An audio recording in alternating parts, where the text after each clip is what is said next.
Group 3A's Lab Report 3, Measuring Diffusion. In this experiment, we want to understand the relationship between the viscosity of a fluid and its diffusion coefficient to determine how this variable affects diffusion rate. To conduct this investigation, we observed the movement of microscopic beads in different solutions and compared the diffusion coefficients for each solution. Looking at the data, we can conclude if there is a relationship between viscosity of the fluid and the diffusion coefficient. Using calculated diffusion coefficients, we can determine relative diffusion rates between the different fluids. Our hypothesis was that the solution in a more viscous fluid will result in a smaller diffusion coefficient, meaning a slower rate of diffusion. For this experiment, we used 2 micrometer polystyrene beads in water, dish soap, and corn syrup and recorded the movement of the beads in each fluid using the camera on the microscope provided in class. We then used the tracker software to measure the distance the beads diffused and generated graphs of position versus time in both the x and y directions. With that data, we were able to find average displacement and then use that to calculate the diffusion constants for each fluid.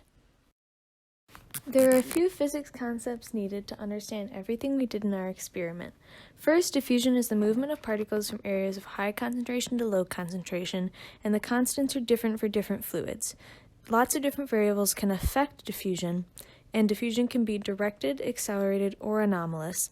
We are expecting anomalous diffusion.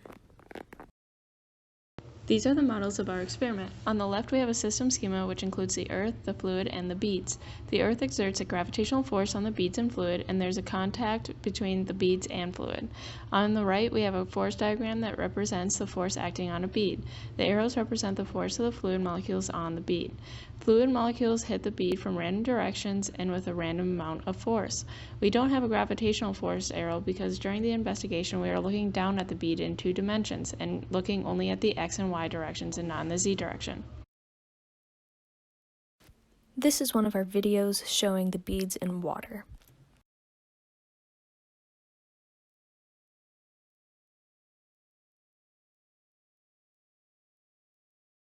Both the water and dish soap trials displayed R versus time graphs characteristic to anomalous diffusion. Anomalous diffusion is a diffusion process with nonlinear relationship between the mean squared displacement and time, in contrast to a typical diffusion process, which is a linear function of time.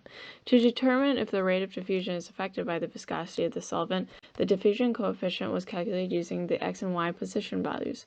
The trial using corn syrup was determined to be inaccurate data because of an error in pipetting the solution on the slide and inability to track the beads properly.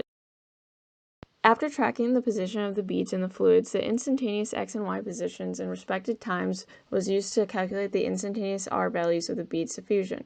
After applying these values on a scatter plot, we get a trend following a logarithmic shape and anomalous diffusion. Outliers were omitted in a graph to the right to show a better fitting representation of the data. Here's a sample calculation for the R values calculated for the R versus time scatter plots using a derivative of the 2-dimensional diffusion equation.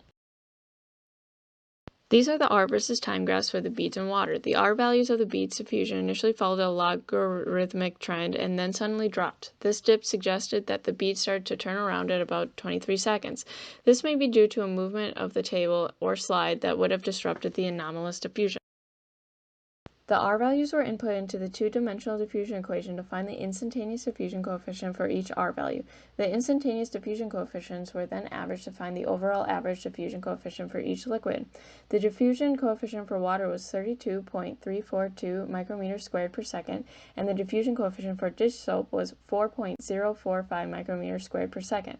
These results support a hypothesis because a larger diffusion coefficient means a faster rate of diffusion and vice versa. Dish soap being a more viscous fluid resulted in a smaller diffusion coefficient. In conclusion, we found that the beads move in solution through anomalous diffusion, which is random and non-directed motion. Our results showed that there's a relationship between the viscosity of the solvent and the diffusion coefficient for the solution. A more viscous solvent will have a smaller diffusion coefficient, causing the bead to diffuse at a slower rate.